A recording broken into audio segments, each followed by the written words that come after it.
ध्यान उभे देव कटावरी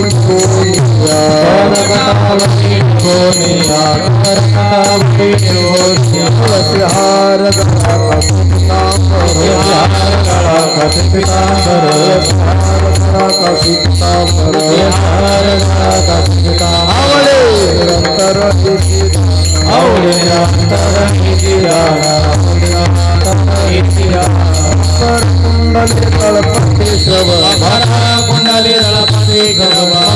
कुंडली तलपति श्रव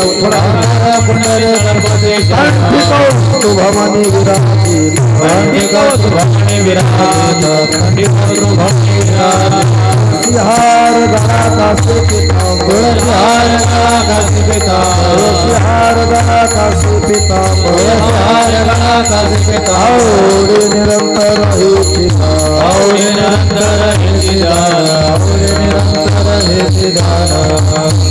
तुका म्हणे माझे सर्व सुख म्हणे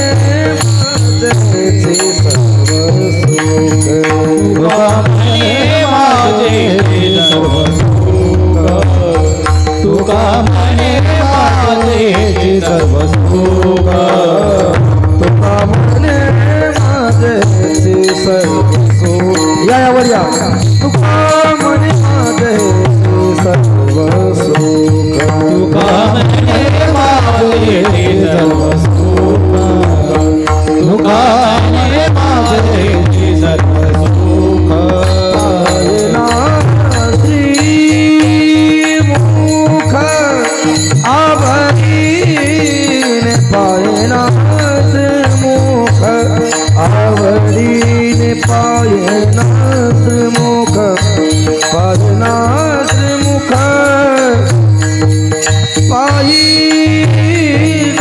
पायना श्रीमुख आवडीने तुळसी हर गळा कासे पितांबर तुळसी हर गळा कासे पितांबर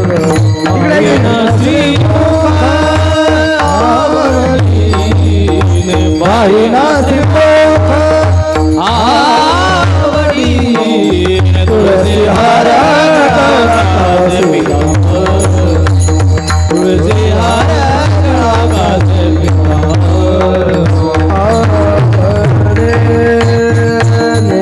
निरंतर हे सिद्धान आवडे निरंतर हे सिद्धान आवडे निरंतर आवडे निरंतर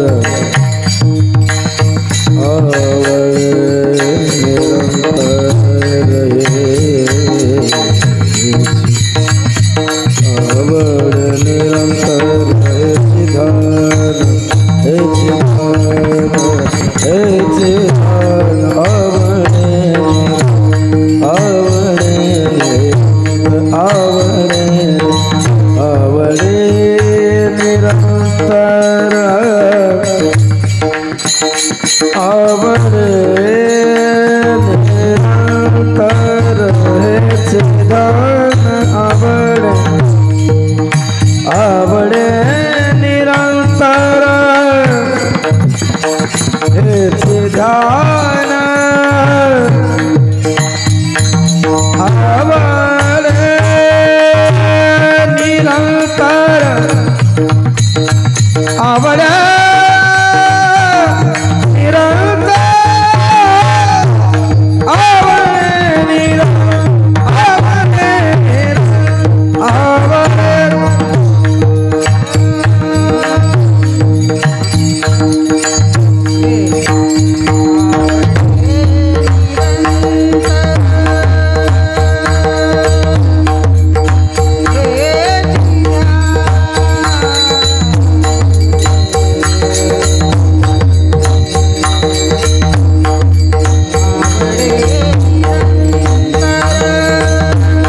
आहे का?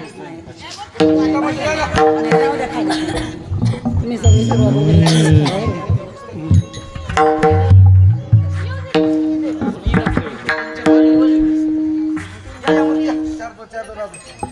भजनी मंडळ पांढऱ्या साड्यावाल्यावर या. ताई या, ताई बेंदेरी ताई. चला चला चला.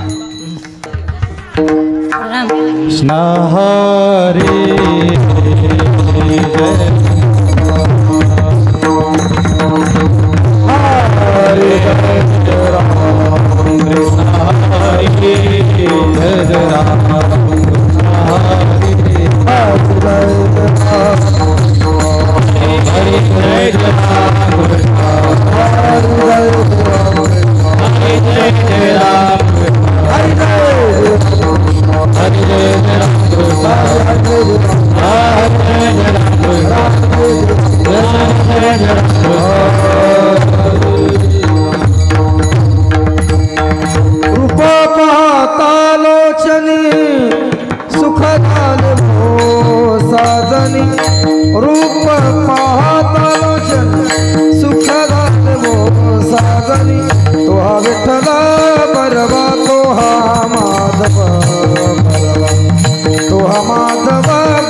देवीवर सर्व सुखाचंद बापर देवीवर विठ्ठल बरवा तो माधव बरवा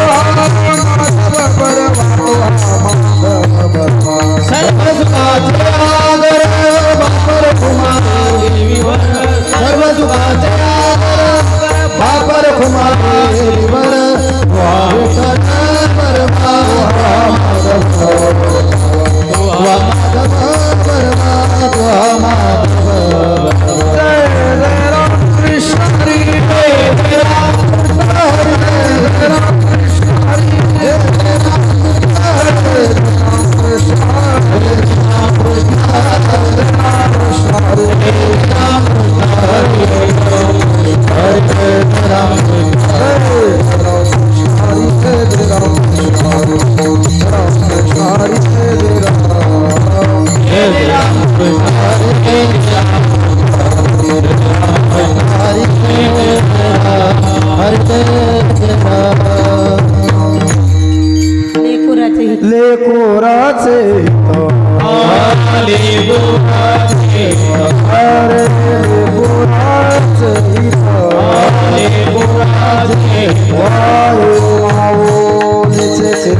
Hare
तुमचे चित्त ऐसी कळवळ्याची जाती करी लाभावी न प्रीती पोटी भार वाहे त्याचे सर्वस्व ही साये ऐसी कळवळ्याची जाती करी लाभावी न प्रीती तुका म्हणे माझे तुम्हा संतावरी ओझे ऐसी कळवळ्याची जाती करी लाभावी न प्रीती विठ्ठल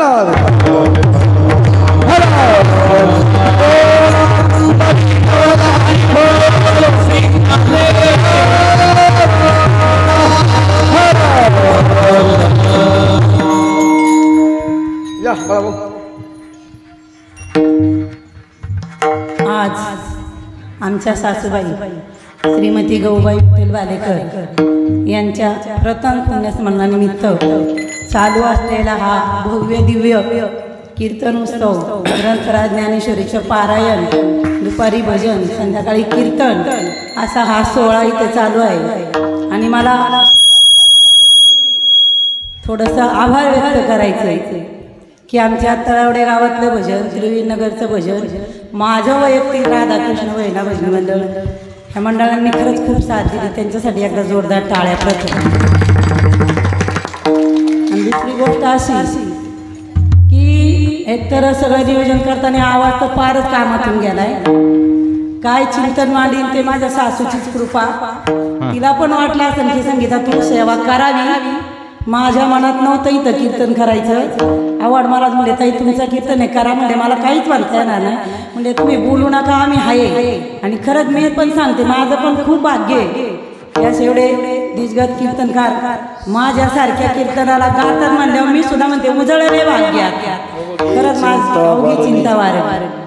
आता कीर्तनाला सुरुवात करण्यापूर्वी मला असा थोडासा परिहार द्यायचा आहे की श्रीमती गौबाई विठ्ठल वालेकर महाराज लोक येतात कीर्तन करून जातात पण रुपीनगरमध्ये लोकांना कळावं म्हणून मी थोडीशी प्रस्तावना मांडणार आहे. मला सुद्धा माझ्या सासूचं कौतुक आहे. खरं सांगते तुम्हाला की त्यांचा जन्म म्हणजे गरीब कुटुंबामध्ये झाला राठणीच्या याच्या आणि लहानपणापासून इतकी कष्टमय वृत्ती मला पुन्हा करू मला असल्या तर दिला विठ्ठल.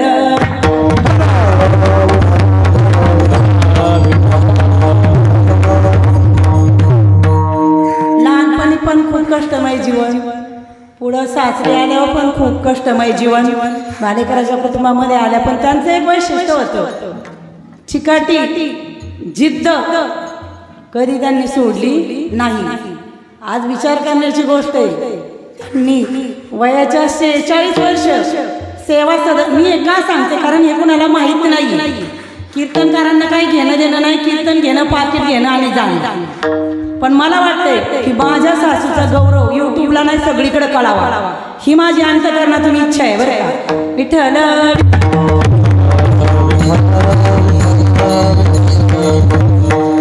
आणि अशी तळमळ जिद्द चिकाटी त्यांनी वयाच्या 46व्या वर्षी 46 वर्ष कशाला म्हणतात 46व्या वर्षी त्यांनी सेवा सदनमध्ये मुलींच्या शाळेमध्ये सर्व्हिस केली. तर इथलं तुम्हाला सर्वांना वाटेल महिला कारण आता हे कलियुग आहे सर्वजण सर्व्हिस करतात. त्या म्हणतात भालेकर बाई यात नवल काय पण नवल आहे. मला ते तुम्हाला नवलही सांगायचं. ते नवल असं की आता हम दो हमारे दो तिसरं नाही सासू सासरे दाजीवाद. मग माझ्या सासूला 5 मुलं होती आणि 1 कन्या काहीच आहे. मग विचार करा एवढ्या मुलांचं करून सर्व्हिस करणं त्या जीवाला किती त्रास झाला. आणि आवड महाराज दुसरं असं एक वैशिष्ट्य ती ज्या चाळीमध्ये राहत होते ना आपलं किचन करा पाहिजे एवढ्याशा रूममध्ये ह्या माझ्या सासूने ही 6 मुलं कशी सांभाळली असेल. आणि ज्या पुण्यात प्लीज बोलू नका बरं का लिंक तुटती विठ्ठल.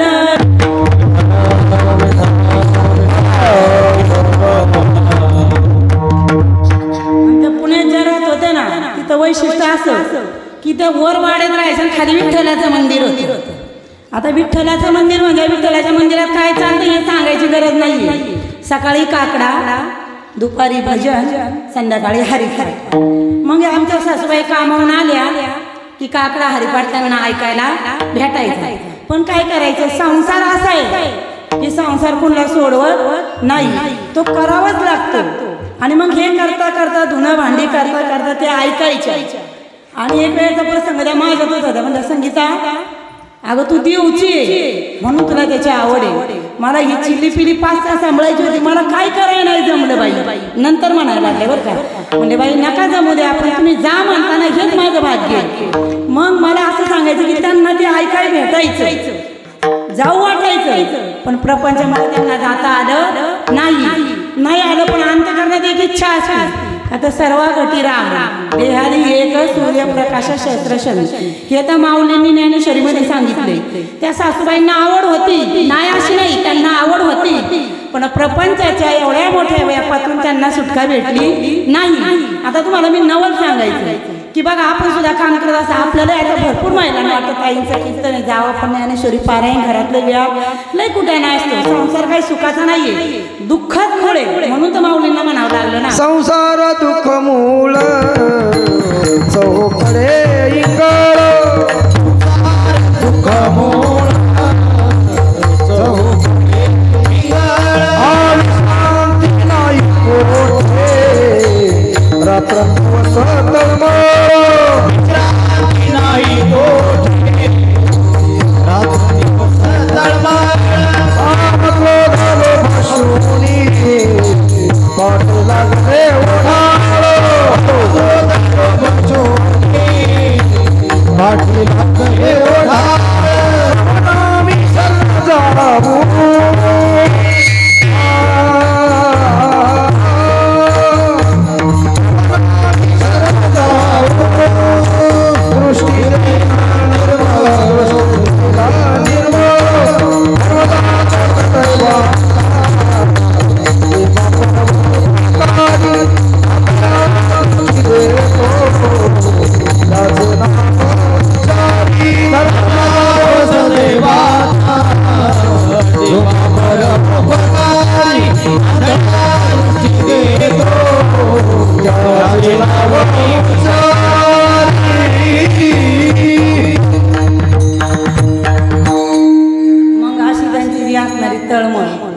त्यांना वेळ नाही भेटला. पण तुम्हाला मला पटवून सांगायचं, तरी वेळ नाही भेटला, पण त्यांना अंतःकरणामध्ये काय होती, इच्छा होती की माझ्या दारात मंदिर, मी भगवंताच्या दारात राहते. आता मीच कृष्ण मंदिराजवळ, पण मला पण वाटतं ना तरी कृष्णाला जावं, वडावडीत जातं. त्या सर्व्हिसवाल्या महिलांना हे शक्य नाही, आणि आमच्या सासूबाई सर्व्हिसला होत्या, त्यामुळे त्यांना काही हे शक्य झालं नाही. पण ती जशी ह्या 5 जणांची आई आहे ना, या 5 भावांची एका मुलीची, तशी तुम्हाला सर्वांना माहिती आहे का, आपल्या सगळ्या जीवाची एक आई आळंदीला. ती आईने काय केलं माहिती आहे का, त्या आईने ह्या आईची इच्छा पूर्ण केली. बरं ती आई कशी आहे, ज्ञानाबाई माझी अनाथाची माय, ज्ञानाबाई माझी अनाथाची माय, बाई माझी अनाथाची माय, ज्ञानाबाई माझी एका जनार्दनी पाय मंदिर, एका जनार्दनी पाय वंदित से न पाए आती, कुळाचा विचार न पाए आती, कुळाचा विचार, एका जनार्दनी पाय वंदित, एका जनार्दनी पाय वंदित से कुळाचा विचार न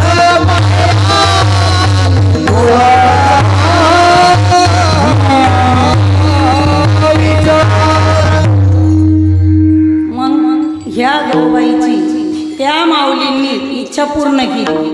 कधी केली, त्यांचं देहासन झाल्यानंतर. आता असा प्रश्न पडल की ताई कसं आहे, काही काही लोक म्हणजे कलियुगामध्ये आपल्याला अभंगाला सुरुवात करायची, पण मला यांची पूर्वपीठिका सांगायचा प्रयत्न करते मी, आणि नंतर अभंगात बसू. की त्या जीवाची जी इच्छा होती ती माऊलींनी पूर्ण केली. का तर माऊलींनी पसायदान मागितलेले, जो जे वांछित ते तशी या बाईंची जी इच्छा होती ती माऊलींनी पूर्ण केली. आता तुम्ही म्हणसान कसं केली, मेले उघडं पूर्ण होती का? होती. कारण 1 वर्षभर आत्मा असा भटकत असतो. आणि प्रसिद्ध कीर्तनकार आहे बघा, मी पुराव्याशिवाय बोलत नाही, देऊळकर महाराज, त्यांचं प्रवचन मी ऐकलं. 1 नंबर कीर्तनकार आहे. ते प्रवचन असं सांगितलं, जर पितरांची जर कृपा नाही झाली तिथं देव सुद्धा काय करू शकत नाही. आणि आताचे लोक म्हणतात की पितरांचे फोटो ठेवू नाही, पतंती पितरो हे पण पित्र जर आपल्यावर प्रसन्न झालं तरच देव प्रसन्न होतो. पित्र जर नसले तर देव प्रसन्न होतो. तुका म्हणे पितृ आशीर्वाद देती, तुका म्हणे पितृ आशीर्वाद देती, कल्याण इच्छिती कुटुंबात, कुटुंबात कल्याण इच्छिती कुटुंबात.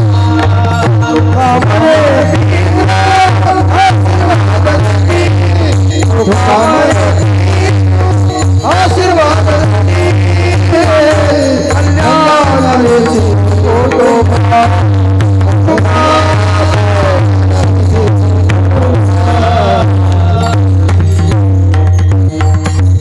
तुम्हाला मी महाभारतातला एक प्रसंग सांगतो, म्हणजे तुम्हाला ही सांगड बस. महाभारतामध्ये 5 पांडव तुम्हाला सर्वांना माहीत आहे. आणि पांडवांचे वडील कोण? पंडुकुमार. ज्यावेळेस पंडुकुमार वारले त्यांना नरक योनीमध्ये आळीचा जन्म प्राप्त झाला. हे मी वाचले, ऐकले बरं का. त्यांना आळीचा जन्म मिळाला. कुणाला? पांडवाच्या वडिलांना. नीट ऐका.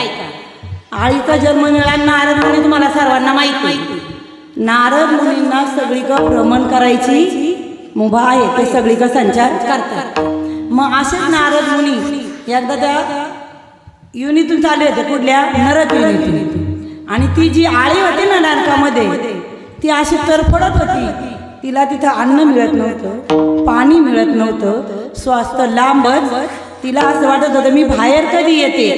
ती गुदमारली ती आळी, मी बाहेर कधी येते. आणि तिचा हा आवाज नारद मुनींच्या कानावर पडला. तर नारद मुनींना कळलं, ते त्रिकालज्ञानी होते. कळलं तर ते आपले तसेच गेले. तर नामंत्रण होतं. नामंत्रण कुठलं होतं? ह्या 5 पांडवांनी त्यांच्या वडिलांचं वरिष्ठराज ठेवलं होतं. जसं आम्ही ठेवले ना आमच्या सासूबाईंचं उद्या वरिष्ठराज, तसं त्यांच्या वडिलांचं वरिष्ठराज होतं. मग नारद मुनी तिथं गेले.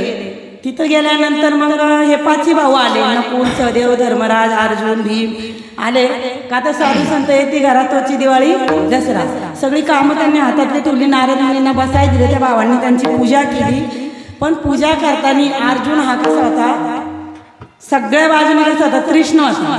त्याचं एक लक्ष होतं फक्त की कोण काय करतंय, कोण काय करतंय. आपण कसं कीर्तनाला आलं की आपण गर्दी नसली तरी चालेल, पण गर्दी पाहिजे. कारण कीर्तन असं साधन आहे की परिवर्तन आणि बदल म्हणजे कीर्तन. आणि ते धर्मराजाने अर्जुनाने बरोबर ओळखलं. आणि ते अर्जुन आणि धर्मराज म्हणले की नारद मुनी तुम्ही उदास काय? नारद मुनी म्हणले काय सांगू बाबा, तुमचा एवढा अन्नदानाचा मला एवढा मोठा सोहळा, सगळे सोयरे सगळे पाहुणे आले, मी तुम्हाला दुःखाची वार्ता कशी देऊ? तर अर्जुन म्हणले नाही, तुम्ही बोला मुनीवर. मुनीवर तुम्ही बोला, आमची तयारी आहे. काय झालं तुम्हाला? तुमच्या दुःखाचं मूळ आम्हाला कळू द्या. त्यामुळे नारद महर्षी काय म्हणले की मी आत्ताच्या नरक योनीमधून आलोय का? तिथं तुमचे वडील म्हणजे पंडुकुमार अन्न पाणी आणि श्वासासाठी तर पडतात. असं म्हणल्याबरोबर अर्जुनाच्या पायाखालची जमीन सरकली. मटकन अर्जुन खालीच बसला. अर्जुनाला असं वाटलं आम्ही एवढा मोठा भव्य दिव्य सोहळा करतोय आणि आमच्या वडिलांची ही कथा. आणि तुमच्या माहितीसाठी सांगते, गरुड पुराणामध्ये पण हे आलेलं आहे.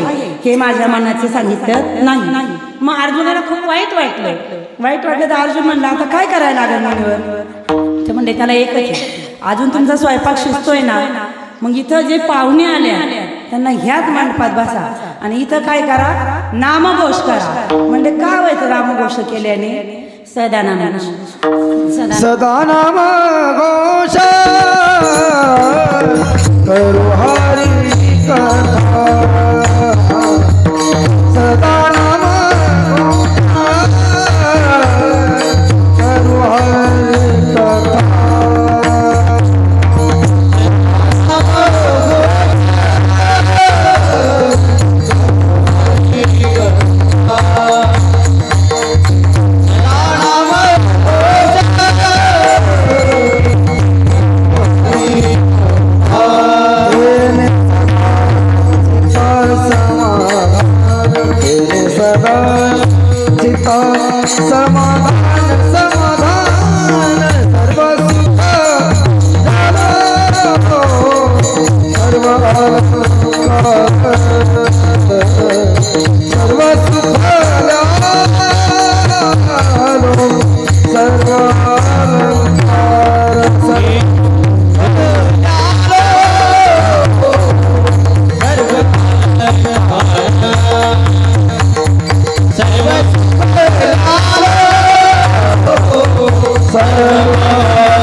नारद मुनी काय म्हणले, तुम्ही जर इथं नामघोष केला तर त्या नामघोषाच्या आवाजाने किंवा त्या नामस्मरणाने त्या आळीला जो त्रास होतोय ना, आळीला तो कमी होईल. आणि ती त्या आवाजाचा, आपण कसं समजा पुढं चाललो त्या आवाजाच्या दिशेने चालतो.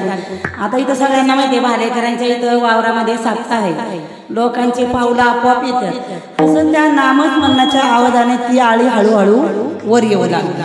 ती वर आली, तिने ते गजर ऐकला आणि तिला आनंद झाला. तिथं तिचं म्हणजे तिला काय झालं, दुसरा जन्म मिळाला.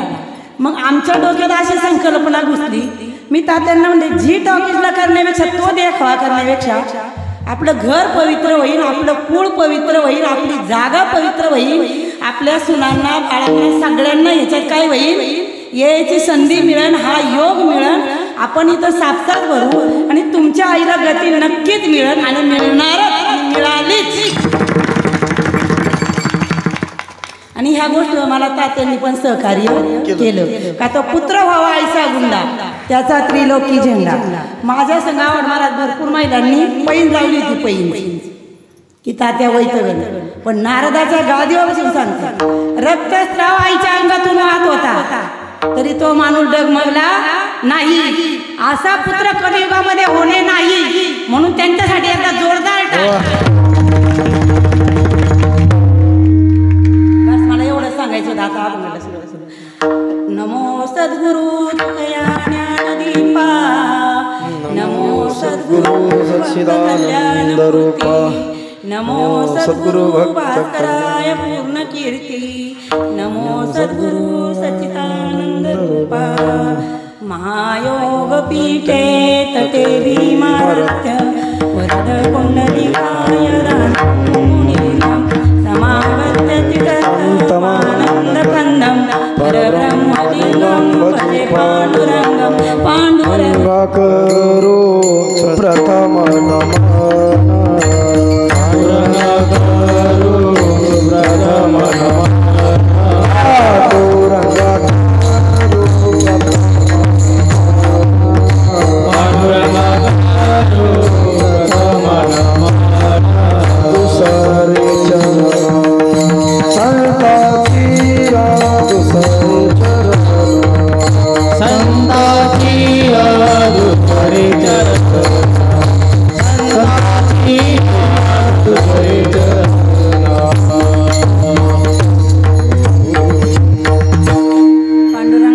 प्रथम नमन,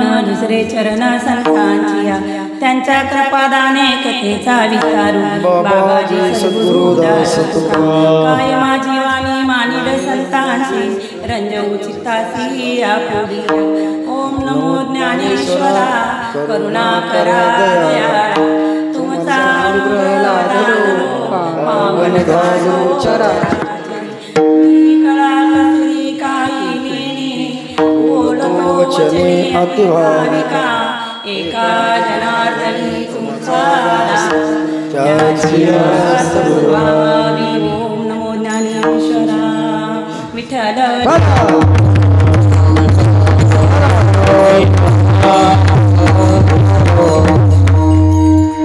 लेकुराचे हित माहे माऊलीचे चित्त, ऐसे कळवळ्याची जाती करी लाभाविन प्रीती. अभंग जगद्गुरु तुकाराम महाराजांचा गाथेतला आहे आणि आईचं महत्त्व सांगणार आहे. या अभंग निवडायचं कारण असंच, मला एक ताई म्हणजे हा अभंग झालाय, पण माहीत म्हटलं तुम्ही सांगते, एका अभंगावर 1000 नाही लाख वेळा जरी बोललं तरी चिंतन कमी पडणारच. हा महाराजांची गाथाच अशी की तिथं आपला माता चालू शकत नाही. गाथा थांग आहे, तिला थांगच नाही. म्हणजे ताई त्या महाराजांनी जरी चिंतन मांडलं तर प्रत्येकाची बुद्धी ते म्हणजे हाय लेवलचे. आणि मी तुम्ही समजून घ्या विठ्ठल.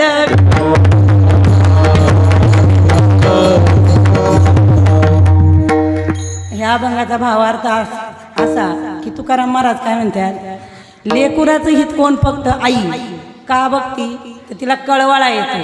का कळवळा येतो, 9 महिने तिने आपल्या उदरात वाढवलेलं असतं, कळा दिलेल्या असतात, त्रास काढलेला असतो, म्हणून तिला कळवळ येतं, म्हणून आईशी कळवळ्याची जाते. आणि तुकाराम महाराज काय म्हणतात शेवट, की जसं आईला मुलाचा कळवळा येतो तसंच साधू संतांना सर्व जीवांचा कंटाळा येतो. म्हणजे काय, तो कळवळा येतो. कळवळा येतो आणि ते काय करतात, त्यांचे सगळे अपराध आपल्या पोटात घालतात. मग तुकाराम महाराज काय म्हणतात, तुम्ही साधू संतच माझे आई बाप आहे. म्हणून तुकाराम महाराज म्हणतात, मी सगळा भार काय झाला तुमच्यावर टाकला. हा झाला अभंगाचा धावता धावता भावार्थ विठ्ठल.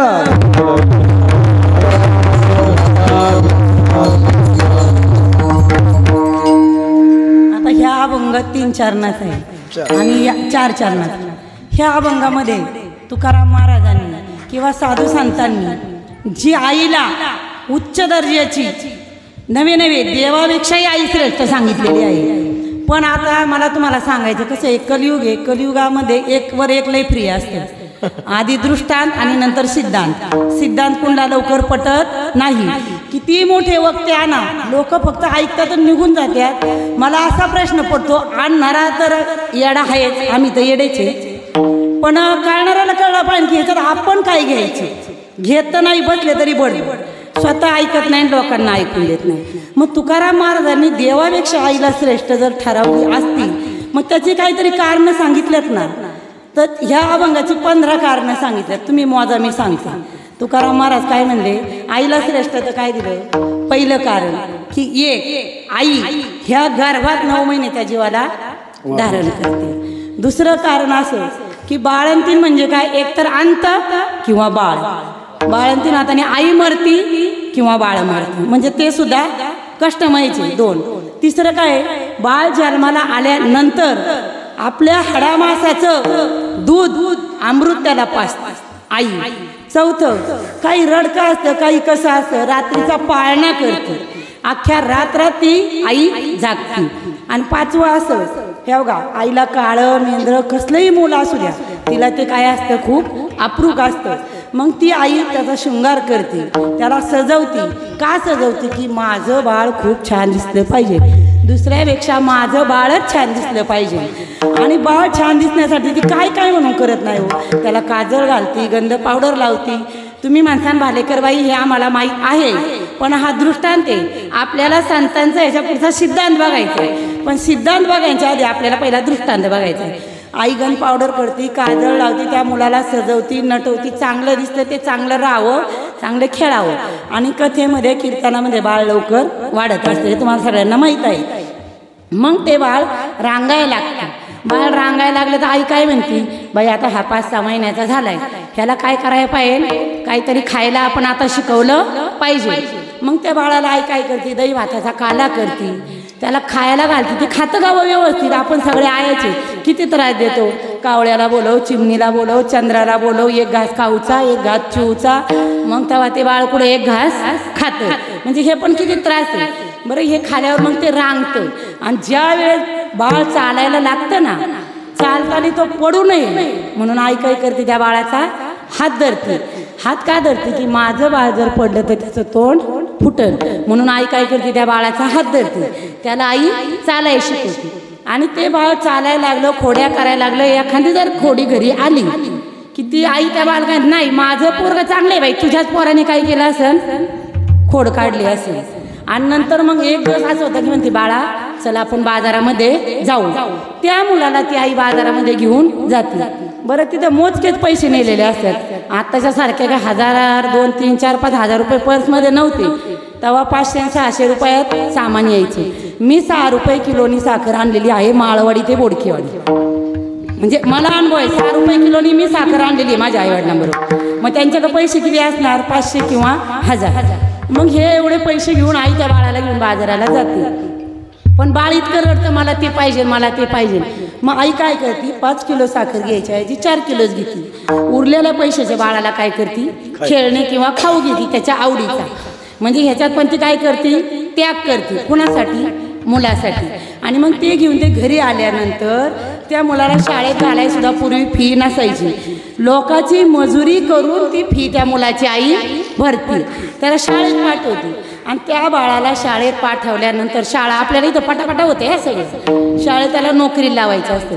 आणि नोकरीला लावायचं म्हटलं की पैसे भरावे लागते. पण आई काय करते, बाबा माझा गंठन सुद्धा घाण ठेव.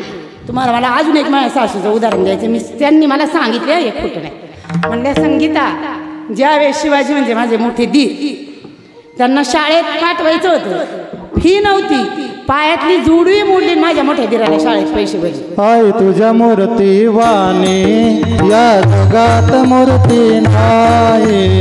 आई तुझ्या मूर्ती वाणी या जगात मूर्ती नाही. अनमोल जन्म दिला गे तुझे उपकार फिटणार नाही. हो अनमोल जन्म दिला गे तुझे उपकार फिटणार नाही. हो बालपणी मी खेळत खेळत होत जवाताना, अमृताहुनी गोड वाजला तुझ्या काराची. आई तुझ्या काराची कधी जाणीव झाली नाही. अनमोल जन्म दिला गे तुझे उपकार फिटणार नाही. अनमोल जन्म दिला गे तुझे उपकार फिटणार नाही. कारण मी तुम्हाला हे का सांगितलं, तुम्ही काय म्हणता, सगळे कथा सांगता, पण ही सत्य परिस्थिती मला सांगितलेली. मग आई किती त्याग करते. तिने काय केलं, गंठन सोनाराकडे ठेवला आणि त्या मुलाला नोकरीसाठी पैसे भरले. नोकरी झाली. बरं लग्न करताना तरी पूर्वी काही पैसा होता का एवढा? सावकाराकडून कर्ज काढा, बँकेतून कर्ज काढा, लग्न करा, आणि लग्न आल्यावर तो मुलगा परत बायकोचं ऐकून जर आई बापांना वृद्धाश्रमामध्ये ठेवत असता, मग तो मुलगा आहे का? मग ती आई वाहन राहिलेली बरी, नसलेला बराच होत्या आईला मुलगा. कारण इतकं त्यागाचं प्रतीक आणि आईचे हे सगळे गुण हे तुकाराम महाराजांना आवडले, म्हणून ते पहिले चरणात म्हणायला लागले, लेकुराचे हित लेकुराचे हित लेकुराचे हित लेकुराचे हित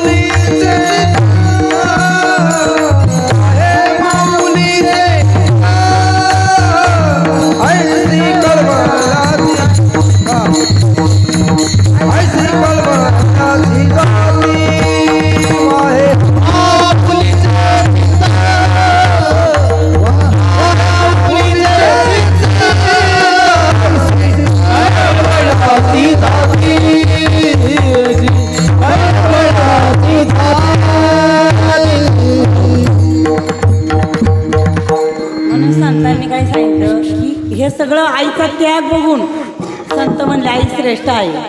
तुम्हाला सगळ्यांना नाथ महाराज माहिती आहे. नाथ महाराजांना काय म्हणतात, शांती ब्रह्म एकनाथ महाराज. शांती सर्व संतांनी त्यांना काय दिलेली पदवी. इथं आईला जरी श्रेष्ठत्व दिलं, आता तुम्हाला आधी नगरसेवकाचं उदाहरण देते, म्हणजे हे पटकन डोक्यात. एखादा जर नगरसेवक झाला, त्याने आपले काही कामं केले की आपण काय म्हणतो, आपला माणूस आहे. हा माणूस कोण आहे, आपला आहे. का तर त्याने आपलं काय केलं म्हणून तो आपला आहे. तसंच साधू संत काय म्हणतात की जरी आई काही श्रेष्ठत्व त्यांनी आईला दिलं, पण जर एखादा मुलगा व्यसनी निघाला किंवा दुसऱ्या कसल्या व्यसनाच्या आहारी गेला, ते साधू संत मुलांना नाही बोलत. एकनाथ महाराजांची भाषा काय माहिती आहे का, कायम आई व्याली होती भूतापाशी गेली. ज्यांना आपण शांती ब्रह्म म्हणतोय त्यांची भाषा बघा. म्हणजे मला सांगायचं काही, जरी नगरसेवक झाला पण जर कार्य काही चुकलं की आपण त्याला सुद्धा सोडत नाही. तसं साधू संतांनी पण काय केलंय, जरी आईला उच्च दर्जा दिला, आई मोठी आहे, त्यागाचं प्रतीक आहेच, पण तिला मोठे पण फुकट आले का, कारण तिच्या त्यागामुळे तिला मोठे पण आलेलं ना. आता ही आईची लक्षणं झाली, तुम्ही सर्वांनी ऐकली. आता संतांची लक्षणं ऐका. तुकाराम महाराज काय म्हणतात, जसं आई आपल्याला 9 महिने आपल्या उदरात वागवती ना, तसं साधू संत काय करतात, एकट्यालाच नाही, आई फक्त एकाच गर्भाचं हे करते. पण हे जे सगळं संत आहे ना, आपल्या सगळ्या जीवांचा अपराध आपल्या पोटात घालतात. एक वेळ देव माफ करत नाही पण संत माफ करतात. म्हणून पार्वतीच्या महाराजांनी काय सांगितलं की राजू भालेकर, कृष्णा भालेकर आणि तुकाराम भालेकर यांची खरी आई कोण आहे आता? ज्ञानाबाई. हे मी जशी आमची सासूबाई वारली तशी मी आमच्या मालकांना सांगत होते. पण सोनाराने कान टोचल्याशिवाय पटत नाही. आणि माझं बोलणं स्पष्ट आहे, सगळ्या घरादाराला माहिती आणि सगळ्यांना पण माहिती. का तर ज्यावेळेस आपली आई जाती ना, माझी स्वतःची गेलेली हा अनुभव आहे. मला अनुभवाचं कीर्तन आवडतं बरं का, की स्वतः काहीतरी तुकाराम महाराजच म्हणतात ना, अनुभव आले अंगा, थोडे तरी अनुभव पाहिजे. ज्यावेळेस माझी आई वारली मला सुद्धा सारखं रडायला यायचं, लय मला वाईट वाटायचं. त्यावेळेस माझ्या मावशीने सांगितलं तू एकदा आळंदीला जा आणि माऊलींच्या समाधीवर डोकं ठेव, मग तुला काय अनुभव येतो ते बघ. आणि कोरोना झाल्यानंतर मी आळंदीला गेले आणि ज्यावेळेस मी माऊलींच्या समाधीवर डोकं ठेवलं ना, मला इतकं गार शांत आणि मला असं वाटायचं माझ्या आईचे ते पाऊल. हा मला माऊलींच्या गाभाऱ्यात झालेला साक्षात्कार. तेव्हापासून एकादशी वारीच चालू केली आणि मला नवल असं वाटतंय खरंच साधू संतांची माझ्यावर कृपा आहे. ह्या सगळ्यात एवढा व्याप असूनही माझे पती मला सपोर्ट करतात. त्याचं एक मी सांगते, माझं लय पूर्वजन्माचं पुण्य आहे की मला अडवत नाही. मी त्यांना पण ते सांगते, जो मला अनुभव आला ते तुम्ही घ्या, कारण ती सगळ्या जगाची आई. तुम्ही तिच्याकडं जा, कारण लय दुःख आहे माणसाला, जीवाला इतकं दुःख आहे ना, दुःख विसरायचं साधू संतांचेच पायदार आहे पाहिजे. आपल्याला मोठमोठे कीर्तनकार आरडून वरडून बिंबीच्या दोटा बसून सांगतात, त्यांना आपण या म्हणजे पैसे देऊन इथं आणतो का तर आपल्याला चांगलं ज्ञान ऐकायला मिळावं. पण आपण ते घेतो का? म्हणजे आपलं सगळं व्यर्थच जात आहे का? नाही. आपण आपल्यामध्ये काय करतो? बदल करत नाही. मग संत काय करतात? सगळ्या जीवाचा अपराध आपल्याला सहन करतात. दुसरी गोष्ट अशी, आई आपल्याला स्थानाचं दूध पाजते, पण संत महात्मा काय करतात माहिती आहे का? ज्ञानाचं अमृत आपल्याला पाजतात. कारण त्यांना माहीत असतं की हा जो जीव आहे ना, हा दुःखी आहे. आई फक्त एकट्याच जीवाचा विचार करते, आपल्या मुलाचा, आपल्या घराचा. पण साधू संत सगळ्याच जीवाचा विचार करतात आणि त्यांना कळतं की हा जीव दुःख आहे ना, मग ह्याला हे ज्ञान अमृत पाजतात. काय पाजतात की बाबांना मग सांगतात तुम्ही माळ घाला, तुम्ही नामस्मरण करा, तुम्ही भजन करा, पण लोकांना त्याला वेळ नसतो. आणि तिसरी गोष्ट अशी की संत काय करतात, जशी आपल्याला आई काजळ घालते ना, तुम्हाला मगाशी सांगितलं आपल्याला लक्षणं बघायचं. आपण आधी बाह्य रंगाची, आता संतांची लक्षणं खूप तीक्ष्ण आहे बरं का. ती जर ऐकली आणि एक जरी आपल्या माथ्यात घुसलं ना, मी म्हणते खरंच माझ्या जीवनाचं कल्याण झालं. आणि मला पण असं वाटतं की माझ्या कीर्तनामध्ये एक जरी महिला याच्यात आली ना, आज माझा सगळा परिवार एवढी मला साथ दिली ना, असं माझं हृदय भरून. माझ्या ह्या मोठी जावे पण बारक्या बहिणीच्या वर काम करते, मला नवल वाटतंय तिचं. अशा जावा ना असे धीर मी पुढे बघितलं नाही. विठ्ठल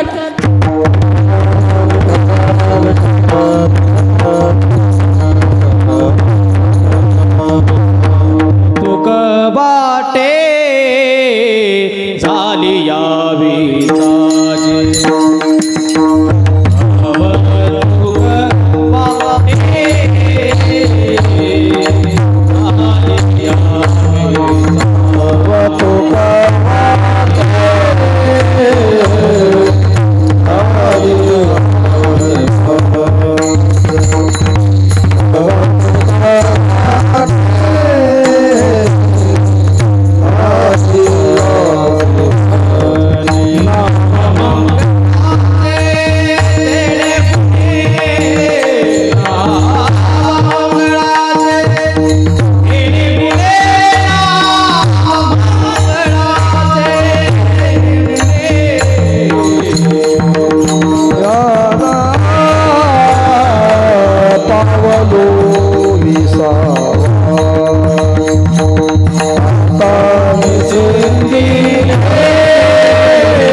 संत महात्मे काय करतात माहिती आहे का? ज्ञानाचं अंजन घालतात. पण ते बाळपण, मी ज्यावेळेस पहिल्यांदा आमच्या गुरुचं प्रवचन ऐकलं, मला वाघिणीचं दुधही महाराज काय कळाना, पहिल्यांदा काही कळत नसतं. आणि मी आताही मला काही कळत नाही, मी ईडीचे, मला काहीही येत नाही. खरं सांगते नारदाच्या गादीवर. फक्त मला काय वाटतं की समाजात ज्या महिला लय दुःखी आहे त्यांना ह्याच्यात कसं वाढता येईल आणि त्यांना हा आनंद कसा मिळेल, कसं कुणला आळंदीला दाटी वाटी मांडीव बसेल, कसं ह्याच्यात वाढायचं मला या संप्रदायामध्ये, का तर दुःख विसरायचं. मग लोक म्हणतात भालेकर बाई तुम्ही केलं, मी केलं नाही. मी नेहमी एक उदाहरण देते बघा खेडेगावातलं. माझ्या माहेरी पण आहे, बाजरीचं शेत असतं आणि बाजरीच्या शेतामध्ये खूप पाखरं बसतात आणि पाखरं बसायसाठी पूर्वी असे साऊंड असायचे गोल. मग आता हाकायला जागा नाही ना, म्हणून तिकडे एक बांधायचं इकडे एक बांधायचं आणि वारं आले की ते काय करतं, बांग बांग बांग बांग करतं. फक्त एकच बांधायचं म्हणजे पाखरं दाणे खात नाही. तसं या कृष्णाची इच्छा असेल त्याने हे असं बांधले, तू वाच बाकीचे विठ्ठल.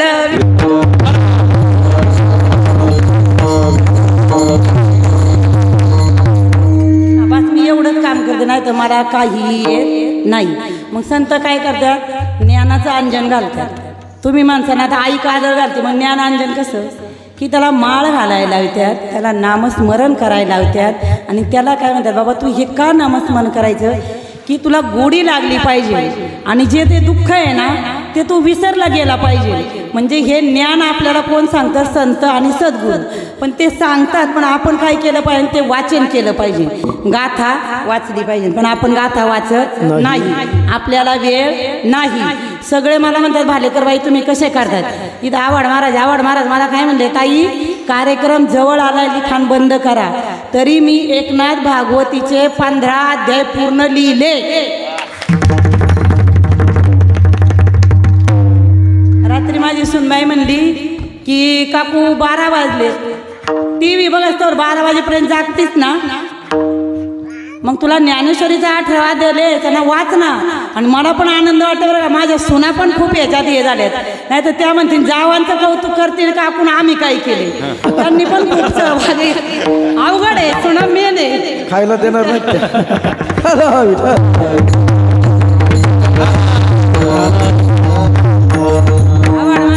सगळ्या जणी पारायणाला बसल्या बरं का. मला पण म्हणजे खूप आनंद वाटला त्यांच्याबद्दल.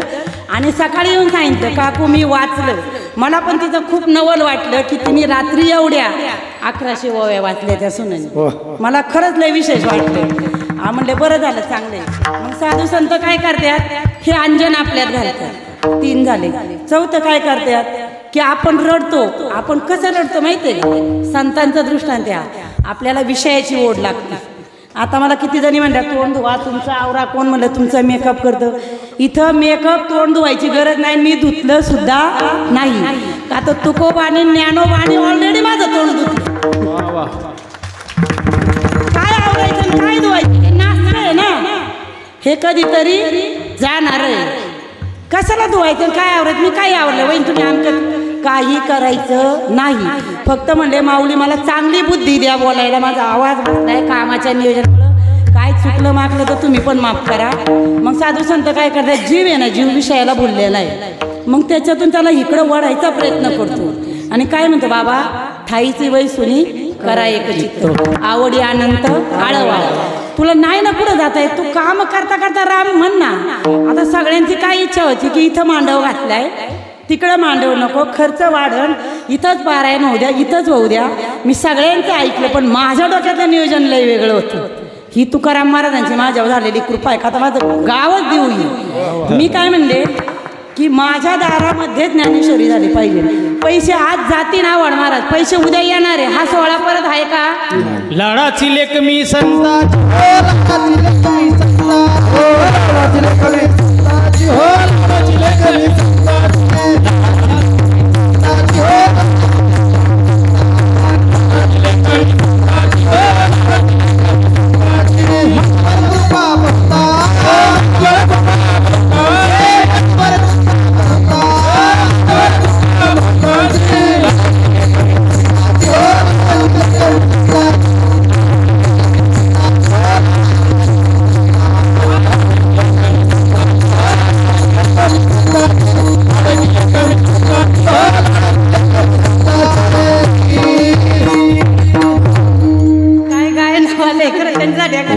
छान छान, खरंच खूप छान सामान दिलं बरं का. खरंच मी लाडाची लेक संतांची झाली, माणसांची कोणाची नाही झाली तरी चालेल, संतांची लाडकी व्हायची. आणि मग आपल्याला नंतर काय करतात माहिती आहे का, ज्ञानांजन घालतात, आपल्याला ह्याची गोडी लावितात आणि ह्याची गोडी आपल्याला एकदा लागली की संसारातलं किती दुःख होऊ दे ना, आपण काय म्हणतो जय आहे, लक्ष द्यायचं नाही, चला आपल्याला आळंदीला जायचं. म्हणजे आपल्याला काय होतं, त्या नामाची संत काय करतात, गोडी लावून देतात. आता ते उदार असतात आणि त्यांच्याशिवाय आपलं कोणी हित पाहत नाही, म्हणून ते आपल्याला जीवाला इकडं वाढायचा लय प्रयत्न करतात. पण जीवाचा स्वभाव कसा आहे, घसारला तसा पसारला, पसारला तसा विसरला, आणि तो सारखा विसरतो. म्हणूनच मला वाटतं सारखी कीर्तन प्रवचन सापते, म्हणूनच माऊलींनी हे नियोजन करायला लावले का काय माहिती. म्हणजे आपल्या डोक्यात येतं, मी झोपले ना की माझ्या डोक्यामध्ये ते येतं. 15 दिवस मला कसली ते झोप नाही, जेवण नाही. आणि तुमच्या माहितीसाठी रोज 2 इंजेक्शन घेते रोज. आणि माऊलींना काय सांगितलं, फक्त उद्याचा कार्यक्रम असतो मला चांगलं ठेवा, परवा जय हरी झालं तरी चालेल.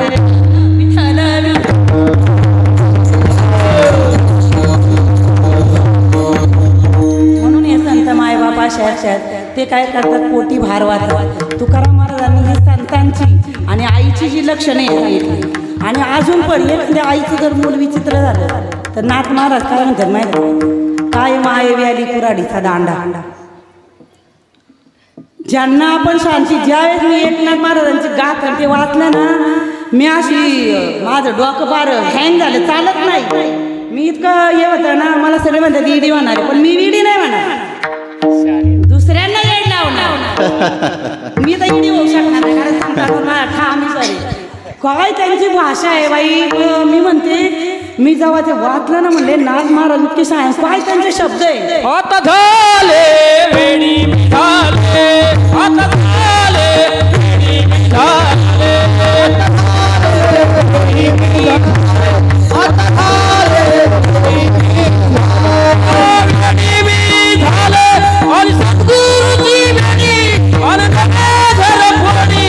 आता झाले वेडी झाले, आता झाले वेडी झाले,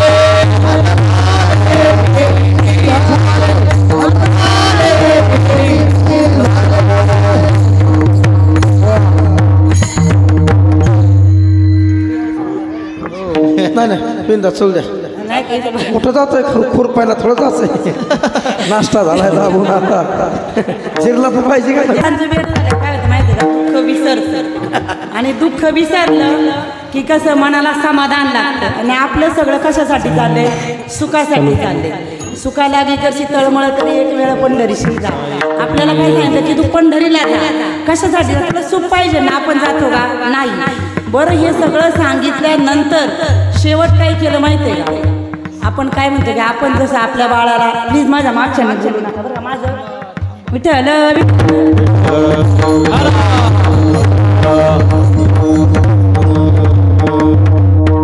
म्हणजे काय जे बोलायचं ना ते इथं मागच्याने बोलू नका बरं. आपण आपल्या बाळाला कसं पाळण्यात झोका टाकून झोका देतो. संत महात्मे काय करतात माहिती आहे का, आपण काय म्हणतो, आपण श्वासवर खाली घेतो. खूप सिरियसली विषय बरं का, म्हणजे मी वाचन केलं, मी त्याचं चिंतन पण केलं. आपल्याला ज्या वेळेस म्हणावं मानसिक टेन्शन येतं, शांत एकांतामध्ये बसायचं आणि माऊलींना आठवायचं. मी तर लय माऊलींना पुढे घेतले, माऊली आणि महाराज, ही आई आणि हा बाप. बापाच्या इथं राहिले ना, आई मला आता सांभाळ करते. शांत चित्ताने मग संत काय करतात, राज्यात त्याला आपल्या मांडीवर घेतात. त्या जीवाला सत्य आहे. तुम्हाला मी हे पण आणि ते पण उदाहरण देते. आधी माझ्या नवऱ्याचं उदाहरण देते, म्हणजे तुम्हाला खोटं वाटलं तर तुम्ही तात्याला विचारू शकता. 20 दिवसाची गोष्ट आहे. आवड महाराज सकाळी उठले, धारेला जायचं म्हणले, आता 5:30 वाजले, चला की खाली. रडायच लागला माणूस. मी म्हणले काय झालं जातं, म्हणतात अरे माझा पाय कुठेतरी काट्यावर पडणार, तर बाईंनी मला हाका मारून म्हणले राजा बाजूला. माझं खोटं वाटतं तुम्ही विचार. मी म्हणले अहो तात्या तुम्हाला भास होत नाही रे, म्हणजे मला बाईने हाका मारली. आणि महाराज थोड्या थोड्यांचे कुठे आणाय गेले ना, एका गाडीवाला असा घासून गेला की त्यांना इथं, म्हणजे जी आई जिवंतपणे तर सांभाळ करतीच, मेल्यावर सुद्धा ती आई सांभाळ करते. आणि तुम्हाला मला अजून एक दृष्टांत सांगायचं आहे. कृष्णमूर्ती म्हणून एक महाराज आहे, भंडारा डोंगराव मी त्यांचं ऐकलंय. काय आहे कॅम्प्युटर आहे काय काय महाराजांची कृपा आहे मलाही काही कळत नाही. विकासानंद महाराज मिसाळ. हा हा असा दृष्टांत सांगितला की दोघं नवरा बायको होती. मी 10वीच्या एका प्रवचनाला पण सांगितलं आणि ते असे चालले होते फिरत फिरत म्हणजे दोघं नवरा बायको लोणावळ्याच्या तिकडं आणि त्याच्या आधी एक 5 वर्षाचं मूल आणि दोघं नवरा ते पण गाडीत चालले होते. पण आता कसं आहे कुणाचं मरण कसं कुणाचं काळ वेळ नाही काय आले देवाजीच्या मनात येते कोणाचे चालाना. त्या गाडीची अशी धडक झाली गाडी दरीत पडली. गाडी दरीत पडल्यानंतर ते दोघंही नवरा बायको मेले आणि ते 5 वर्षाचं बाळ जिवंत राहिले. मागून हे दोघं नवरा बायको फिरायला चालले होते तर त्या माणसाला त्या गाडीत त्या बाळाचा रडण्याचा आवाज तिथं खाली गाडीत आला.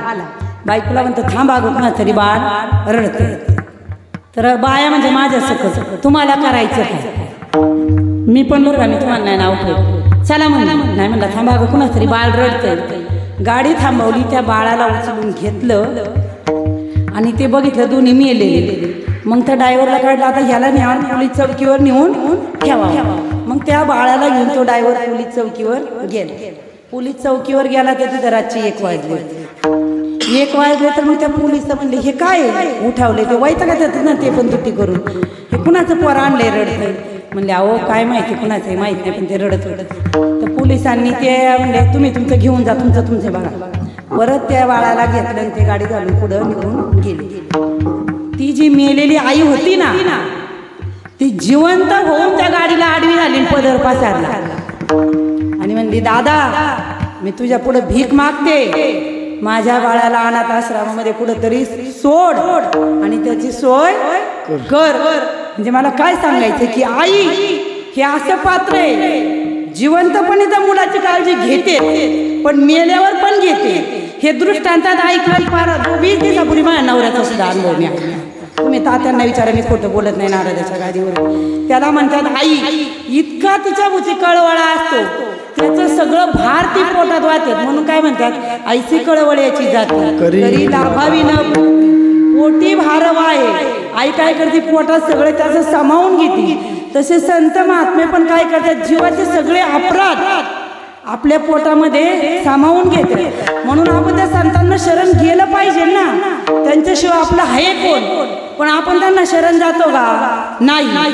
आपण पिक्चरच्या मालिका बघतो टीव्हीच्या मालिका बघतो झाले काय माहितीये का फ्रीज मधले गार गार खाऊन मेंदू झाला थंड बातम्या ऐकून वाचा झाली मंद सगळा गोंधळ सारख्या बातम्या करायचं काय आपल्याला राजकारणाचं न्यायचं काय करायचं आपण आपली करायचं सोडवू नको आपण आपली सोडवणूक करायची.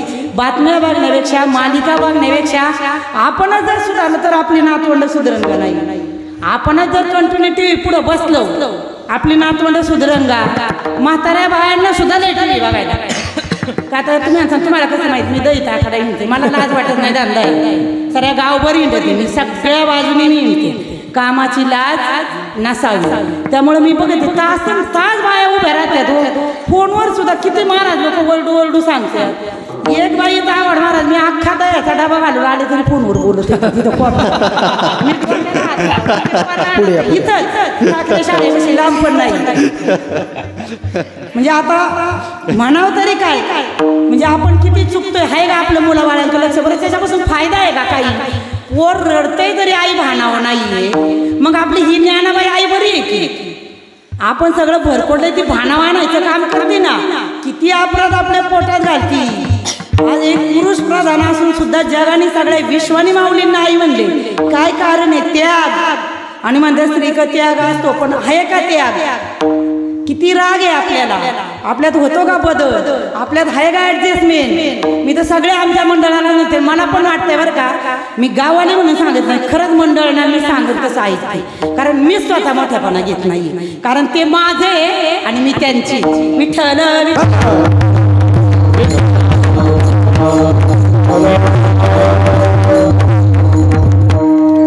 तुकाराम महाराज काय म्हणतात आपले हे जे अपराध आहे ना संत आपल्या पोटामध्ये घालतात मग आपण काय केलं पाहिजे त्या संतांचं गुण गायलं पाहिजे त्यांना शरण गेलं पाहिजे. कशासाठी शरण गेलं पाहिजे अभंगाचं दुती अरे गुराचे हित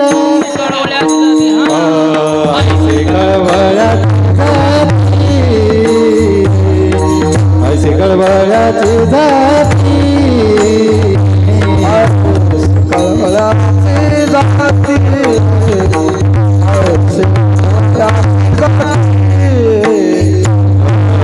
कळवळ्याची जाती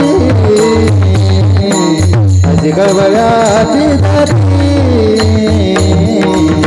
कळवळ्याची कळवळ्याची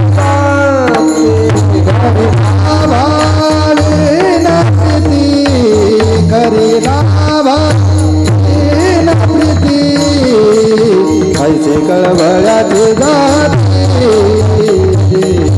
ऐसे कळवळ्याची जाती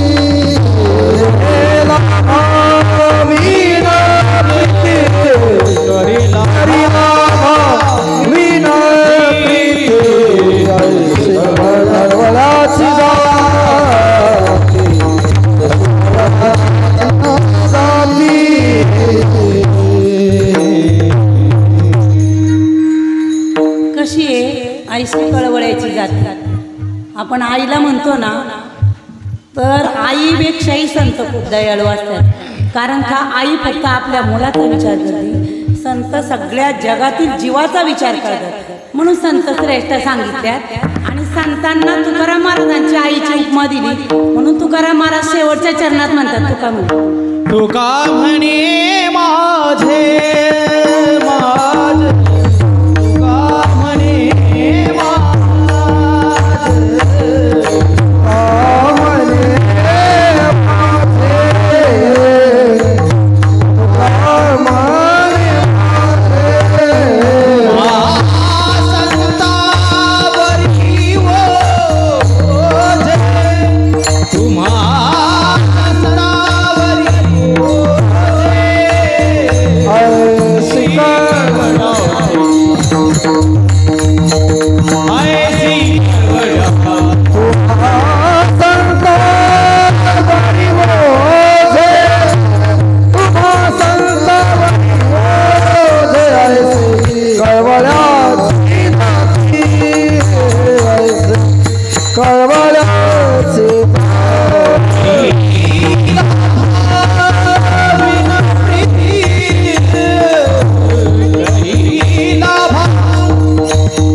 पुढचं नियोजन मलाच करायचंय म्हणून जरा आटपत घेतल्या. लेकुराचे इथं एक 5 मिनिटात उरकणार आहे कारण लेकुराचे हित वाहे माऊलीचे चित्त ऐसी कळवळ्याची जाती करी लाभावी न प्रीती पोटी भार वाहे त्याचे सर्वस्वई साई ऐसी कळवळ्याची जाती करी लाभावी न प्रीती तुका म्हणे माझे तुम्हा संतावरी ओझे. अभंग खूप छान आहे. चिंतन मी लई केलं होतं पण मला पुढचं अजून एक मंडळ येणार आहे घरातलं पण सगळं नियोजन बघायचं आहे म्हणून मी आटपत घेतले. आणि इथं जरा चिखली तळवडे गावातून मान्यवर आलेले कार्यक्रम माझाच आहे त्यांचा सत्कार पण करायचा आहे म्हणून मी आवर्त घेतले. जय विठ्ठल ज्ञानेश्वर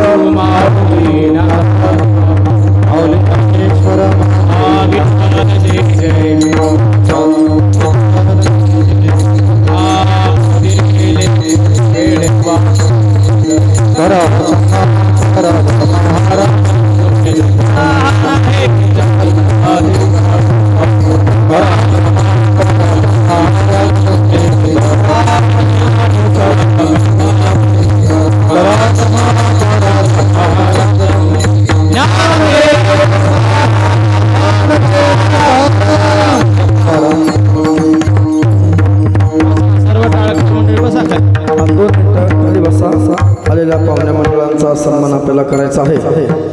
खरं म्हणजे वैकुंठवासी गौबाई विठ्ठल भालेकर मातोश्री आणि पिताश्री विठ्ठल गणपत भालेकर दादा आणि मातोश्रीच्या संपूर्ण स्मरणानिमित्त चालू असलेला भव्य दिव्य ग्रंथ ज्ञानेश्वरी पारायण भव्य कीर्तन महोत्सव आणि या कीर्तन महोत्सवातील आजचे सगळे कार्यक्रम व्यवस्थित पार पडले. पण ताईंची इच्छा माझी इच्छा की कार्यक्रम खरं म्हणजे आम्हाला हा कार्यक्रम रात्री घ्यायचा होता. फक्त बोलू नका स्टेजवरती 2 मिनटं. हा कार्यक्रम आम्हाला रात्री घ्यायचा होता. पण कीर्तनाची यादी पाहिली की ती कीर्तन फारच मोठा झाली. एक तर ते हे लोक कीर्तन स्टेजवरही करत नाही आणि घरचाच कार्यक्रम असल्यामुळं मग थोडंसं आम्हाला बरेच प्रतिबंध निर्माण झाले. तुम्ही जाऊ नका तुमच्या हाताने सत्कार करायचा लवकर या की महिलांचं कीर्तन कारण की बाकीचे कीर्तन करतील पण ही लोक 2-2 वर्ष आपल्याला भेटत नाही. तुम्ही या लोकांच्या तारखा पहा. पण काय मातोश्रींचं पुण्य असेल की जवळजवळ म्हणजे आम्हाला 1 महिन्यामध्ये सर्व लोक उपलब्ध झाली आणि हा कार्यक्रम खूप उंचीवरती गेला. त्यांच्याही कल्पनेपेक्षा पलीकडे गेला आणि माझ्याही कल्पनेपेक्षा पलीकडे. कार्यक्रम कसा झाला पाहिजे आलेल्या माणसांचा व्यवस्थित सत्कार आदर हीच चिंता आमचं बाकी काही नाही. पण माझी इच्छा की कार्यक्रम आपल्या घरचा आहे तुम्ही कीर्तन करावा म्हणून ताईंनी आज मी त्यांना बळच आणि खूप सुंदर त्यांनी त्यांच्या भावना म्हणण्यापेक्षा जी वस्तुस्थिती आहे ती कीर्तनामध्ये मांडली. ताई मी तुमचे खूप खूप धन्यवाद. आज या कीर्तनासाठी खूप तुमच्या जिजामाता महिला भजन मंडळ आमचं संपूर्ण तवडे म्हणजे श्रीताई असतील तुमच्या सुशाताई असतील काळोखेताई असतील आमच्या पिंजनताई आहेत नेमानेताई आहेत अजून भरपूर जणी काय आहेत. तसेच आमच्या मोरेताई पण चिखलीवरती आवर्जून कीर्तन ऐकायला म्हणून काही मंडळी विशेष म्हणजे आज या कीर्तनासाठी माझ्यावरती नितांत प्रेम करणाऱ्या आमच्या दर्पण कलेक्शनच्या चिंचवडगावच्या आदरणीय सरलाताई बोरकर हे उपस्थित झाल्या.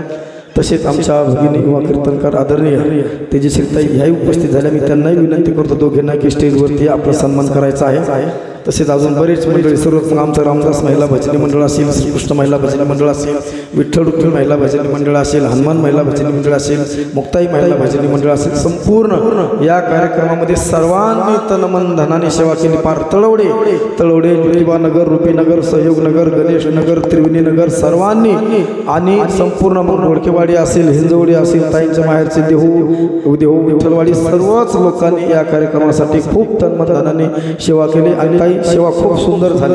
कारण की काय बोलावं काही बोलून चालत नाही. पण त्यांनी वस्तुस्थिती जी मांडली आणि खरं आई ही आईच असते म्हणून वेदांनी मी त्या दिवशी त्रिवेणीला कीर्तनामध्ये बोललो की स्वामी विवेकानंदांना प्रश्न विचारला की म्हणजे वेदांनीही आईलाच मान्यता दिली साधू संतांनी आई कवींनी आई मांडली शाहिरांनी आई मांडली लेखकांनी आई मांडली असं आईचं का बरं गुणगान.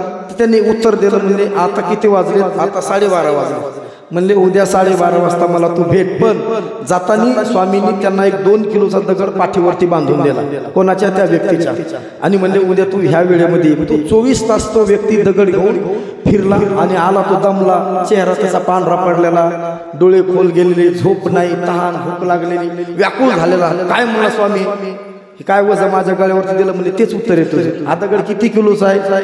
म्हणजे 2 किलोचा. तो कधी वागवला? म्हणजे 24 तास झाले. म्हणजे येड्या, तू 2 किलोचा दगड 24 तास वागवला तर तुला एवढा सीन झाला. 3.5 किलोचा गोळा आई 9 महिने पोटामध्ये वागवते म्हणून आई. म्हणून आईचं गुणगान का सर्व गातात? अरे किती उपकार केले, उपकार सांगू काय, बाप न करी आईशी माय. जगामध्ये बाकीचे लोक प्रेम करतात स्वार्थासाठी, बरोबर आहे, पण फक्त निस्वार्थ. आतापर्यंत कुठल्याच आई वडिलांनी मुलाला पगार विचारला नाही, पण सासऱ्यांनी पगार विचारल्याशिवाय मुलगी दिली नाही. आहे का नाही? वास्तवता आहे. आज प्रत्येकाला मुलगी देताना म्हणतोय मुलाचा फ्लॅट आहे का, मुलगा नोकरीला आहे का, बरोबर आहे का नाही? तुमचा मुलगा काय करतो हे कधीतरी आपण आत्मपरीक्षण केलं पाहिजे. पण जगाची इतकं उलट झालं, दुसऱ्या कोण म्हणलं की काही आणि स्वतः द्यायचं म्हणलं की मग असं नको. ही जोपर्यंत भावना बदलत नाही तोपर्यंत जगामध्ये फक्त लोक बोलतात. आणि काय इथं बोलणं आणि वागणं कृतीमध्ये फार बदल. आता आम्ही इथं 2 तास बोलतो पोपटावाने, पण याच्या खाली गेलो की आम्ही तसं वागत नाही. याची फार मोठी शोकांतिका आहे. पण ताईंनी अगदी अंतःकरणातून भावना त्या प्रकट केल्या. मी त्यांनाही धन्यवाद देतो. सेवा खूप सुंदर झाली. सर्वच जण तुम्ही या कार्यक्रमाला अगदी वेळात वेळ काढून उपस्थित राहिला त्याबद्दल मी धन्यवाद सर्वांचे व्यक्त करतो. मी मोरे ताईंना विनंती करतो की सन्मान घेण्यासाठी पुढे यायचं आहे आणि आमच्या मंदाकिनी आत्यांना विनंती करत आहे का ते खाली आता या सन्मान करण्यासाठी मोरेताईंचा सन्मान करायचा आहे. तसेच आमच्या नेहमी परमार्थामध्ये मला वेळोवेळी मला अगदी मार्गदर्शन करणाऱ्या आमच्या दर्पण कलेक्शनच्या सरलाताई बोरकर, मी यांनाही विनंती करत आहे की आपला सन्मान घ्यायचा आहे. आणि तो सन्मान करण्यासाठी मी मोठे ताईंना विनंती करत आहे, काळोखे ताईंना विनंती करत आहे. आणि आपल्या या विभागाचे कार्यसम्राट नगरसेवक आदरणीय पंकज भवालेकर यांच्या मातोश्रींना सुशीलाताईंना विनंती करत आहे की सरलाताईंचा सन्मान करण्यासाठी आपण पुढे यायचं आहे.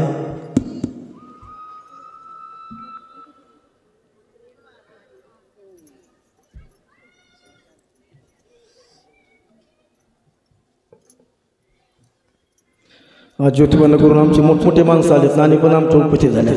वेळात वेळ काढून का पहिला चला आपल्याच माणसाचं कौतुक आपल्या माणसाने करायचं असतं. खूप बरं वाटलं.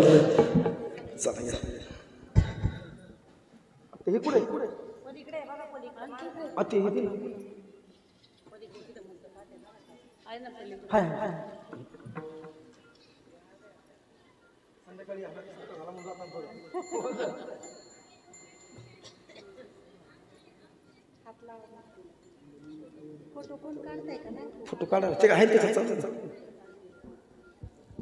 या सरलाताईंना विनंती करत आहे की सन्मान घेण्यासाठी पुढे यायचं आहे. सुशीलाताई काळोखेताईंना मी विनंती करत आहे. आमच्या दर्पण कलेक्शनच्या सर्वेश्वर आदरणीय आमच्या सरलाताई बोरकर आज वेळात वेळ काढून ताईंच्या कीर्तनासाठी पार चिंचोड गावातून आल्या, धावपळ करीत. धन्यवाद. रामकृष्ण हरी. असेच आशीर्वाद, प्रेम सदैव सहकार्य असावं हीच माऊली चरणी प्रार्थना.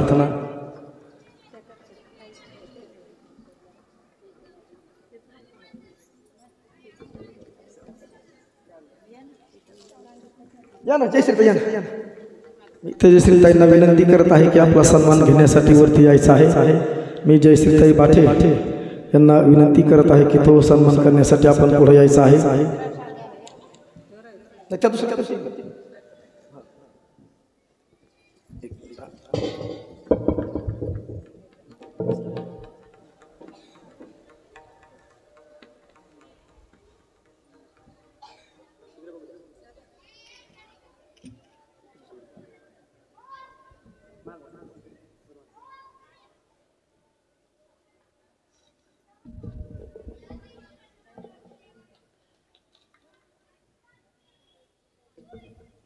तेजस्वीताईंचा सन्मान करण्यासाठी मी जयश्रीताई आणि आमच्या शोभाताई भालेकर यांना विनंती करत आहे की तो सन्मान करायचा आहे. खूप वेळात वेळ काढून तुम्ही आला. रामकृष्णारी. असंच संध्याकाळी 5 वाजता हरिपाठाला उपस्थित दाखवा.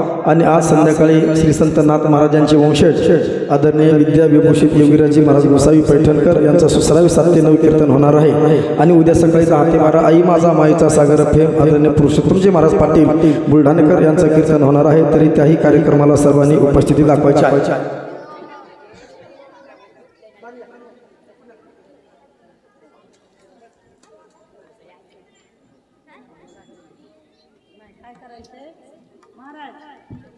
कीर्तन माझं आधी दाखवण्यापेक्षा आमच्या मंदिरात कोण राहिलं? मी म्हणले साक्षर झाले.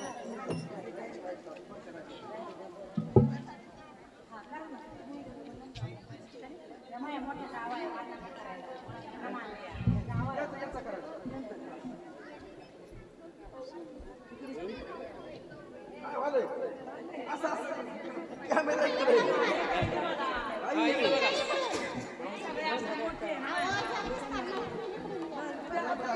इकडे बघा इकडे महाराज तुम्ही असं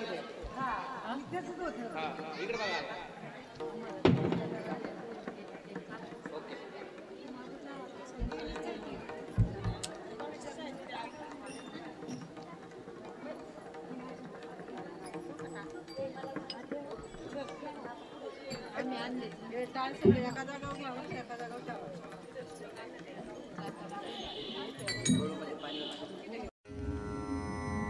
कोष्टी महाराज हे यूट्यूब चॅनल आजच सबस्क्राईब करा.